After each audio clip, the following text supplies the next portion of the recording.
महाराष्ट्र औद्योगिक विकास महामंडळाच्या पाणीपुरवठा योजनेच्या 12वी गुरुत्व वाहिनीवर कटाई नाका ते मुकुंद कंपनीपर्यंतच्या जलवाहिनीवर तातडीच्या देखभाल दुरुस्तीचं काम करण्यात येत आहे। त्यामुळे गुरुवारी 28 नोव्हेंबर रोजी रात्री 12 वाजल्यापासून शुक्रवार 29 नोव्हेंबर रोजी रात्री 12 वाजेपर्यंत एकूण 24 तासांसाठी कटाई ते ठाणे दरम्यान पाणीपुरवठा बंद राहणार आहे। परिणामी या काळात ठाणे महानगरपालिका क्षेत्रातील कळवा मुंब्रा आणि दिवा परिसरात पाणी पुरवठा बंद राहणार आहे। हा पाणी पुरवठा पूर्ववत झाल्यानंतर पुढील काही तास कमी दाबाने पाणी पुरवठा होणार आहे। त्यामुळे या काळासाठी नागरिकांनी पाण्याचा पुरेसा साठा करून ठेवावा, तसंच पाणी जपून वापरावं असं आवाहन ठाणे महानगरपालिकेच्या वतीनं करण्यात आले। महाराष्ट्रातील भगिनींना आधार देणारी राज्य शासनाची मुख्यमंत्री माझी लाडकी बहीण योजना। या योजनेअंतर्गत अल्प उत्पन्न गटातील 21 ते 65 वयोगटाच्या भगिनींना मिळणार दरमहा 1500 रुपयांची मदत। अर्ज करण्यासाठी 31 ऑगस्ट 2024 पर्यंत मुदतवाढ। कुटुंबाचं वार्षिक उत्पन्न 2.5 लाख रुपयांपेक्षा कमी असलेल्या महिला पात्र। कुटुंबाकडे पिवळं किंवा केशरी रेशन कार्ड असल्यास उत्पन्नाचा दाखला आवश्यक नाही। पांढरं रेशन कार्ड असेल किंवा रेशन कार्ड नसेल तर कुटुंबाचं वार्षिक उत्पन्न 2.5 लाखांपेक्षा कमी असल्याचा दाखला आवश्यक। योजनेसाठीचा ऑनलाईन अर्ज नारी शक्ती दूत ऍप वरून किंवा पोर्टलवर भरता येईल। ज्या भगिनींना ऑनलाईन अर्ज भरता येत नसेल त्यांच्यासाठी अंगणवाडी, ग्रामपंचायत, वॉर्ड ऑफिस, सेतू सुविधा केंद्रामध्ये किंवा आशाताई बचत गटाच्या CRP यांची मदत उपलब्ध। आता आपल्याला अभिमानाने म्हणता येईल, सुखी आणि सुरक्षित आहे माझी लाडकी बहीण।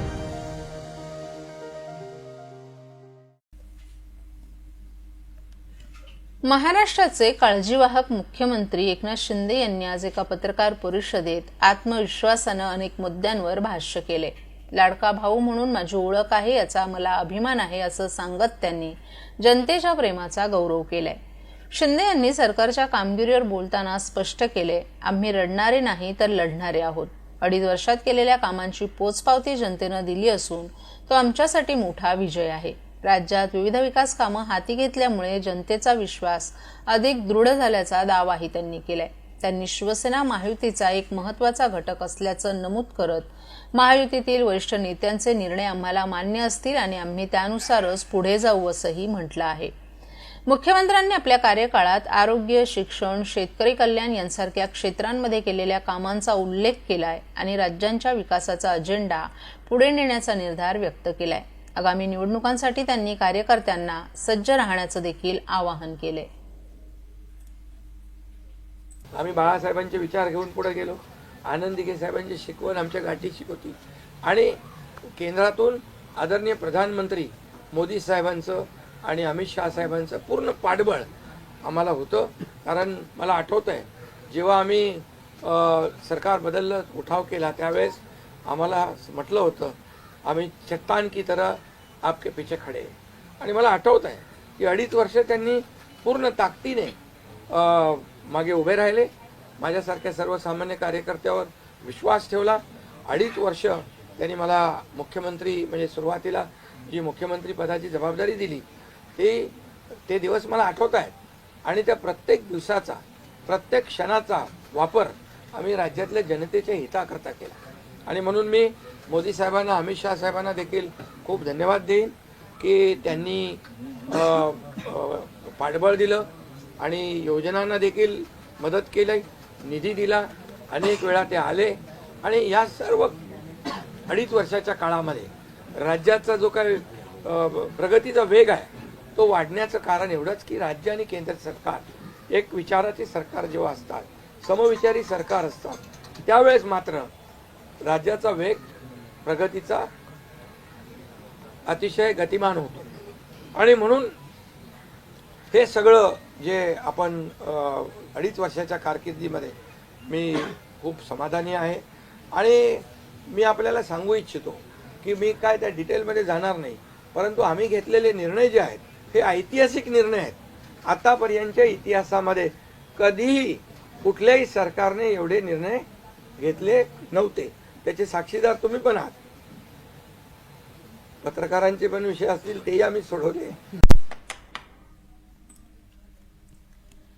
जिल्ह्यात भारतीय जनता पक्षाची ताकद वाढली असून स्थानिक स्वराज्य संस्थांमध्ये देखील भाजपची संघटना मजबूत करण्यासाठी आगामी महापालिका निवडणुका स्वबळावर लढण्याचे संकेत ठाणे शहर विधानसभा मतदारसंघाचे भाजपचे नवनिर्वाचित आमदार संजय केळकर यांनी दिले आहेत. वसंत विहार येथील मंदिरात जानकादेवीचे दर्शन घेतल्यानंतर पत्रकारांशी बोलताना आमदार केळकर यांनी आगामी महापालिका निवडणुका स्वबळावर लढण्याचे संकेत दिलेत. विधानसभा निवडणुकीत जिल्ह्यातील भाजपा 9 जागांवर लढली होती, त्या सर्व जागा भाजपनं जिंकल्या आहेत. त्यामुळे भाजपचा जिल्ह्यात 100% स्ट्राईक रेट झाला आहे. तर शिंदे गटानं 7 जागा लढवल्या होत्या, परंतु त्यांचे 6च आमदार निवडून आलेत. त्यांचा स्ट्राईक रेट भाजपपेक्षा कमी आहे. या निवडणुकीत भाजपच्या कार्यकर्त्यांचा आत्मविश्वास वाढलाय. त्या जोरावर पक्षाची संघटना मजबूत करून पक्षाची ताकद वाढवायची आहे. त्या दृष्टीनं पक्षाची वाटचाल सुरू झाली आहे. जिल्ह्यात ठाणे, नवी मुंबई, कल्याण डोंबिवली, मीरा भाईंदर, उल्हासनगर आणि भिवंडी या 6 महापालिका असून त्यापैकी नवी मुंबई आणि मीरा रोड या महापालिकांमध्ये भाजपचा महापौर होता. कल्याण डोंबिवलीमध्ये युतीची सत्ता होती, परंतु ठाणे महापालिकेत भाजपचा महापौर झाला नसल्यामुळे ठाणे महापालिकेत भाजपचा महापौर बसवणं हे आपलं उद्दिष्ट असल्याचं आमदार केळकर यांनी सांगितलं. आम्हाला न भूतो न भविष्यतो असं यश मिळाले. त्यामुळे ठाणे महापालिका हद्दीतील भाजपची संघटना मजबूत करणं, भाजपच्या जागा वाढवणं यासाठी एकत्रित बसून निर्णय घेतला जाईल असंही केळकर यांनी सांगितलं.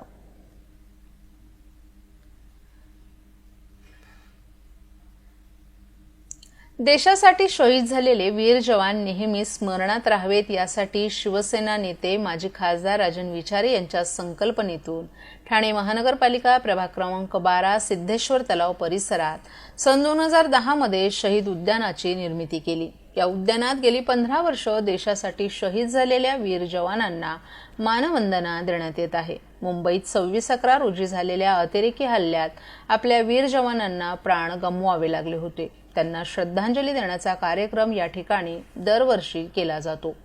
या कार्यक्रमाच्या समारोपास महापालिकेच्या अग्निशमन दल, पोलीस दल, भारतीय सैनिक यांनी श्रद्धांजली अर्पण केली आणि उपस्थित असलेल्या मान्यवरांच्या समवेत बालयुवकांचं देशभक्तीवरील सुंदर नृत्य सादर झालं. यावेळी भारतीय सैन्य दलातील कॅप्टन निकम, सेवानिवृत्त कॅप्टन राजू शांताराम पाटील, नौपाडा पोलीस स्टेशनचे वरिष्ठ पोलीस निरीक्षक अभय महाजन, निवृत्त पोलीस अधिकारी सोनावणे, जिल्हा प्रमुख केदार दिघे, शहर प्रमुख प्रदीप शिंदे, उपशहर प्रमुख वसंत गबाळे, सचिन चव्हाण, ठाणे शहर समन्वयक राम काळे, ठाणे जिल्हा संघटक रेखा खोपकर, शहर संघटक आकांक्षा राणे, महिला उपशहर संघटक मंजिरी ढमाले, युवा अधिकारी सौरभ निकम, माजी स्थानिक नगरसेविका नंदिनी विचारे, माजी नगरसेवक मंदार विचारे, परिवहन सदस्य राजेंद्र महाडिक, विभाग प्रमुख जिवाजी कदम, राजू मोरे, शाखा प्रमुख धोंडू मोरे, तानाजी कदम तसंच सर्व विभाग प्रमुख, शाखा प्रमुख, महिला आघाडी, शिवसेना, युवा सेनेचे पदाधिकारी आणि कार्यकर्तेही मोठ्या संख्येनं उपस्थित होते. शहरात जून 2024 मध्ये प्रथमच होणारे गृहनिर्माण संस्थांचं महाअधिवेशन आणि प्रदर्शन कोकण पदवीधर निवडणुकीमुळे पुढे ढकलण्यात आलं होतं. हे अधिवेशन आता 20 ते 22 डिसेंबर या कालावधीत उपवन तलाव येथील मैदानात होणार आहे. ठाणे जिल्हा हाऊसिंग फेडरेशन आणि सहकार विभाग ठाणे यांच्या संयुक्त विद्यमाने आयोजित करण्यात आले. या अधिवेशनात गृहनिर्माण संस्थांच्या पुनर्विकासात येणाऱ्या विविध समस्या आणि अडचणींबाबत चर्चा तसंच मार्गदर्शन केलं जाणार आहे. ठाण्यात प्रथमच हे महाअधिवेशन भरणार असून या अधिवेशनाला सुमारे 10,000 सहकारी गृहनिर्माण संस्थांचे प्रतिनिधी उपस्थित राहणार असून यासाठी ऑनलाईन आणि ऑफलाईन नोंदणीची सुविधा उपलब्ध असल्याची माहिती ठाणे जिल्हा हाऊसिंग फेडरेशनचे अध्यक्ष सीताराम राणे यांनी दिली आहे. ठाणे जिल्ह्यातील 34,000 सहकारी गृहनिर्माण संस्थांचं प्रतिनिधित्व करणाऱ्या ठाणे जिल्हा हाऊसिंग फेडरेशनचे अध्यक्ष सीताराम राणे यांनी आजवर गृहनिर्माण संस्थांच्या अनेक समस्या सरकार दरबारी मांडून त्यांचं निरसन केलंय. तरीही गृहनिर्माण संस्थांसाठी मोठ्या प्रमाणात कायद्यात तसंच नियम आणि उपविधीमध्ये बदल होणं अपेक्षित आहे. त्यासाठी हे महाअधिवेशन आयोजित केल्याचं आयोजकांनी सांगितलं. या अधिवेशनातील प्रदर्शनामध्ये गृहनिर्माण संस्थांसाठी उपयुक्त ठरणाऱ्या वेगवेगळ्या व्यावसायिकांचे स्टॉल्स, विकासक, अर्थसहाय्य करणाऱ्या संस्था, त्याचबरोबर रेन हार्वेस्टिंग आणि घनकचरा व्यवस्थापन करणाऱ्या संस्थांचे स्टॉल्सही असणार आहेत. तेव्हा ठाणे जिल्ह्यातील सहकारी गृहनिर्माण संस्थांनी मोठ्या संख्येनं उपस्थिती दर्शवण्यासाठी नोंदणी करावी अथवा ठाणे जिल्हा हाऊसिंग फेडरेशनच्या कार्यालयात संपर्क साधावा असं आवाहन सीताराम राणे यांनी केलं.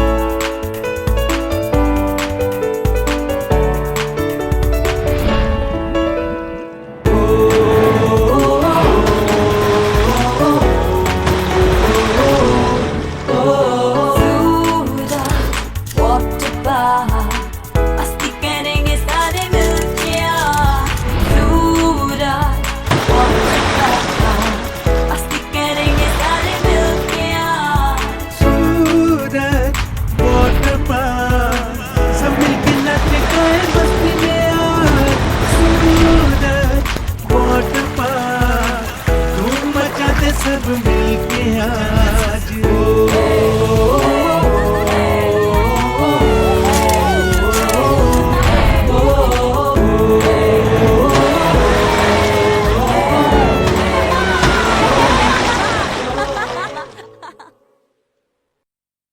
आहे. केंद्रीय लोकसेवा आयोगाच्या परीक्षेप्रमाणेच कोणत्याही स्पर्धा परीक्षेत यश संपादन करायचं असेल तर भावनिक बुद्धिमत्ता महत्वाची आहे. सर्व परीक्षार्थींना या परीक्षांना सकारात्मकतेने सामोरं आणि प्रयत्नात सातत्य ठेवावं असं प्रतिपादन मुंबई लोहमार्ग पोलीस आयुक्त डॉक्टर रवींद्र शिसवे यांनी केले. ठाणे महानगरपालिका संचालित चिंतामणराव देशमुख प्रशासकीय प्रशिक्षण संस्थेतर्फे महापालिका आयुक्त सौरभ राव यांच्या निर्देशानुसार स्पर्धा परीक्षेच्या परीक्षार्थींसाठी नुकताच डॉक्टर रवींद्र शिसवे यांच्या व्याख्यानाचं आयोजन करण्यात आलं होतं. यावेळी संस्थेचे संचालक महादेव जगताप यांनी डॉक्टर शिसवे यांचं स्वागत केलं. सन 2001च्या IPS बॅचचे अधिकारी असलेले डॉक्टर रवींद्र शिसवे यांनी यावेळी ठाणे आणि मुंबईतून स्पर्धा परीक्षांना बसलेल्या परीक्षार्थींशी संवाद साधला. अभ्यासाबाबत संवेदनशीलता, सकारात्मकता महत्वाची आहे. त्याचवेळी समाजातील नकारात्मक लोकांपासून दूर राहणं, अभ्यासाचं योग्य पद्धतीनं नियोजन करणं, त्यासाठी वेळेची आखणी करणं आवश्यक असल्याचंही डॉक्टर शिसवे यांनी सांगितलं. केलेल्या अभ्यासाची पेन्सिल उजळणी करणं, विचार करण्याची पद्धत कशी विकसित करायची, महत्त्वाचे मुद्दे कसे काढायचे याबद्दलही डॉक्टर शिसवे यांनी मार्गदर्शन केलं. तसंच अभ्यासाच्या नोट्स काढताना शॉर्ट हँड कौशल्याचा वापर करण्याचीही त्यांनी सूचना केली. कोणत्याही क्षेत्रात यशस्वी होण्यासाठी संयम, प्रामाणिकपणा, सातत्य, आत्मविश्वास महत्त्वाचा असल्याचंही शिसवे यांनी सांगितलं. विविध उदाहरणं देत डॉक्टर शिसवे यांनी हा संवाद साधला. परीक्षार्थींच्या प्रश्नोत्तराची या सत्राची यावेळी सांगता झाली. संस्थेचे गिरीश झेंडे यांनी या कार्यक्रमाचं सूत्रसंचालन केलं.